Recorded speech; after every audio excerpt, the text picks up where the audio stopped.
जय हिंद बच्चों। देखिए, आज की क्लास में हम सामाजिक विज्ञान का लिखित मॉडल पेपर यहाँ पर डिस्कस करेंगे 2023 का। तो एक ही पेपर आपका बचा है, तो इसको खूब अच्छे से तैयार कर लीजिए और अपना पेपर देकर आइए। तो आपको पैटर्न पता होना चाहिए कि किस प्रकार का पैटर्न बनेगा। तो आपका 7 तारीख को पेपर है, तो आपको इसको रात भर या आपको आज ही पढ़ लेना है अच्छे से, खूब अच्छे से। तो इसको तैयार कर लीजिएगा। तो चलिए क्लास को शुरू करते हैं और अपना लिखित मॉडल पेपर देखते हैं कि कैसा हमारा मॉडल पेपर बनेगा। चलिए, तो देखिए पार्ट बी में आपका मॉडल पेपर बनेगा, जिसको आपको कॉपी पर जो मिलेगा उसी पर लिखना होगा। और तो आप 5 पेपर दे चुके हैं, तो आप समझ ही चुके होंगे कि कैसे प्रश्नोत्तरों को लिखना है। तो देखिए यहाँ पर क्या किया है कि देखिए प्रश्न क्या दिया है, निम्न प्रश्नों के उत्तर प्रत्येक लगभग 80 शब्दों में दीजिए। यानी कि जो प्रश्न नीचे दिए गए हैं उनके उत्तर आपको 80 शब्दों में देना है, 80 वर्ड में, अक्षर में, यानी कह सकते हैं वर्ड में। तो देखिए, तो यहाँ पर पहला क्वेश्चन है, प्रौद्योगिकी ने वैश्वीकरण की प्रक्रिया को किस प्रकार बढ़ावा दिया है। देखिए वैश्वीकरण, हमने आपको बताया था कि वैश्वीकरण से आप लोग जितना प्रश्न बनता है तैयार कर लीजिएगा, क्योंकि यहीं से प्रश्न आपके बन जाते हैं।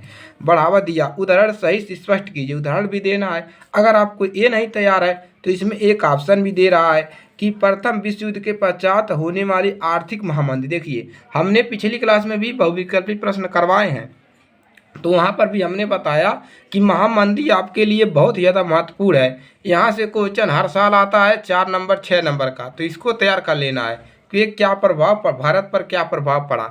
तो इसको चाहिए याद ये करिए, चाहिए करिए, दोनों क्वेश्चन इंपॉर्टेंट है तो इसको आप लोग कर लीजिएगा। दूसरे नंबर पे क्वेश्चन है, भारत में संघीय शासन की किन्हीं 2 विशेषताओं की विवेचना कीजिए।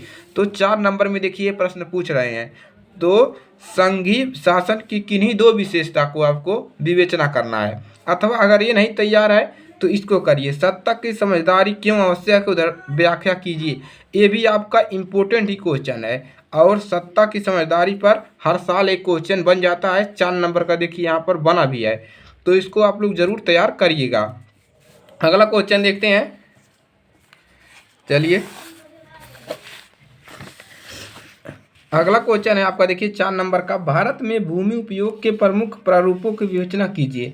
तो भूमि उपयोग के मतलब आपको प्रमुख प्रारूपों को विवेचना करना है। अगर ये नहीं तैयार है तो इसको देख लीजिए, संसाधन नियोजन की आवश्यकता क्यों पड़ी, यानी कि संसाधन नियोजन था उसकी आवश्यकता हमको क्यों पड़ी, इस हेतु को कोई 3 उपाय सुझाइए। आपको कोई 3 उपाय देना, जिसके लिए आपको 4 नंबर दिए जाएंगे।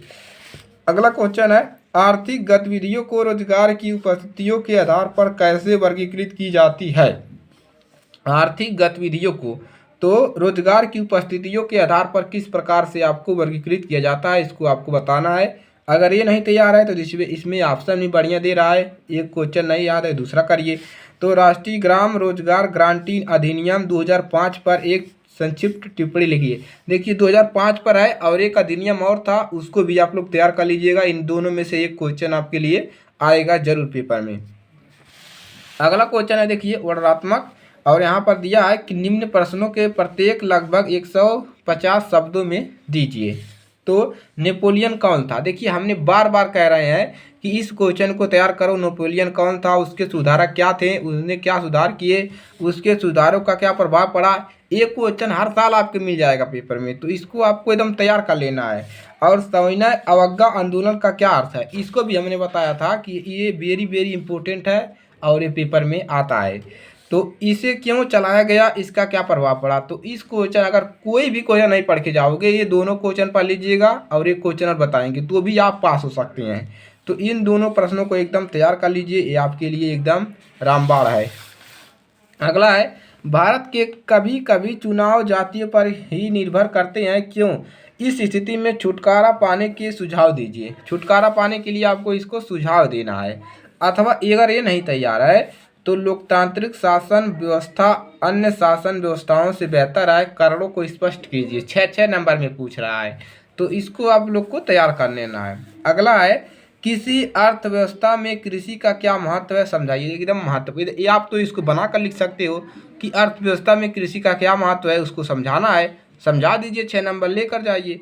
और यहाँ पर दे दिया है अथवा करके दिया है कि चावल की खेती हेतु उपयुक्त भौगोलिक दशाओं की, देखिए क्या पूछा है कि चावल की खेती हेतु उपयुक्त भौगोलिक दशाओं की विवेचना कीजिए तथा भारत में किन्हीं 3 प्रमुख उत्पादन क्षेत्रों का उल्लेख कीजिए। तो एक क्वेश्चन भी रिपीटेड है, इसको भी आप लोग को तैयार करना है और पेपर में इसको पढ़कर जाना ही है जाना। तो और देखिए वैश्वीकरण, देखिए आ गया। यही हम बार बार कहते हैं कि जो क्वेश्चन हम बता देंगे कि इम्पोर्टेंट है वो आना आपके लिए निश्चित है। तो वैश्वीकरण किसे कहते हैं, 2 नंबर आपको यहीं से मिल जाएगा अगर इतना लिख देते हो। देखिए 2 नंबर यहाँ से मिल गया। और वैश्वीकरण को संभव बनाने वाले कारकों की विवेचना कीजिए, और उसकी विवेचना कर देंगे तो 4 नंबर मिलेगा। तो कितने नंबर हो गए, 6 नंबर हो गए।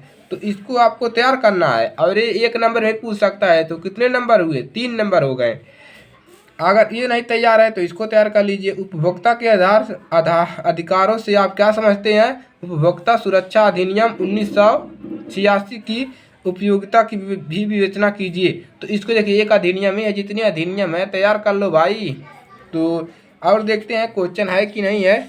चलिए होना चाहिए, अभी मैप वाला क्वेश्चन बचा है तो कहाँ जाएगा। तो मानचित्र संबंधित प्रश्न है। देखिए प्रश्न संख्या 9A तथा 9B मानचित्र से संबंधित है। 9A और 9B 2 प्रश्न दिया है। चलिए देखिए क्या लिखा है, ध्यान से पढ़िए। निम्नलिखित स्थानों को भारत के दिए गए रेखा मानचित्र में चिन्ह द्वारा नाम सही दर्शाइए। सही नाम तथा सही अंक के लिए 1/2, 1/2 अंक निर्धारित है। तो इसके लिए आपको क्या करना है, एक आपको मानचित्र दिया जाएगा, उसमें आपको भरना रहेगा। देखिए वह स्थान जहां 1927 में भारतीय राष्ट्रीय कांग्रेस का अधिवेशन हुआ, इसको बताना है। वह स्थान जहां गांधी जी ने नमक बनाना प्रारंभ किया। इस वीडियो को हमने ऑलरेडी अपलोड कर दिया है बहुत ही पहले, यानी कि 10 महीने पहले ही। तो उसको आप लोग जाकर देख लीजिएगा, सेम उसी प्रकार से आपको वहाँ पर भरना है। वह स्थान जहाँ सूती मिल श्रमिकों ने सत्याग्रह किया। वह स्थान जहाँ जलियांवाला बाग हत्याकांड हुआ, कहाँ हुआ था, चलिए अमृतसर में हुआ था ना। तो वह स्थान जहाँ से 1920 में असहयोग आंदोलन का उद्योग हुआ। तो इसको आपको मानचित्र पर दर्शा लेना है। और उसी प्रकार से बी वाला भी दिया है। देखिए निर्देश दिए गए भारत के मानचित्र में निम्नलिखित को दर्शाइए। तो राजस्थान की राजधानी सी चिन्ह द्वारा नाम से, राजस्थान की राजधानी कहाँ है ये वाला चिन्ह बना देना है, और उसकी राजधानी कहाँ है उसका वहाँ का पता लिख देना है। महानदी पर निर्मित एक बांध चिन्ह द्वारा नाम सहित बताइए। उत्तर भारत की एक प्रमुख नदी, इस प्रकार से चित्र बनाइए। उत्तर भारत की एक नदी प्रमुख और उसको वहाँ पर दर्शा दीजिए मानचित्र के कार पर। और भारत के किसी एक परमाणु ऊर्जा केंद्र, इस प्रकार से बनाइए चिन्ह द्वारा नाम सहित।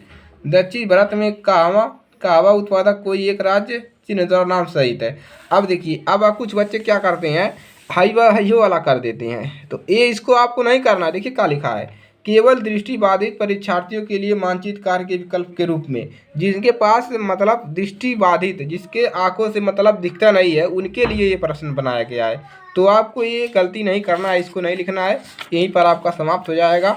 तो इतना ही आपको प्रश्न करना है। तो उम्मीद है आप लोगों को अच्छे से समझ में आया होगा।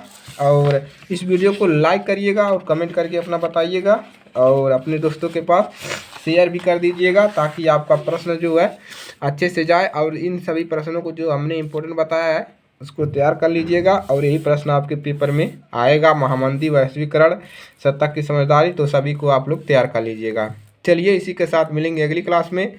और अगर आप चैनल पर नए हैं तो चैनल को सब्सक्राइब कर लो भाई। चलिए इसी के साथ मिलेंगे अगली क्लास में, तब तक के लिए जय हिंद, जय भारत।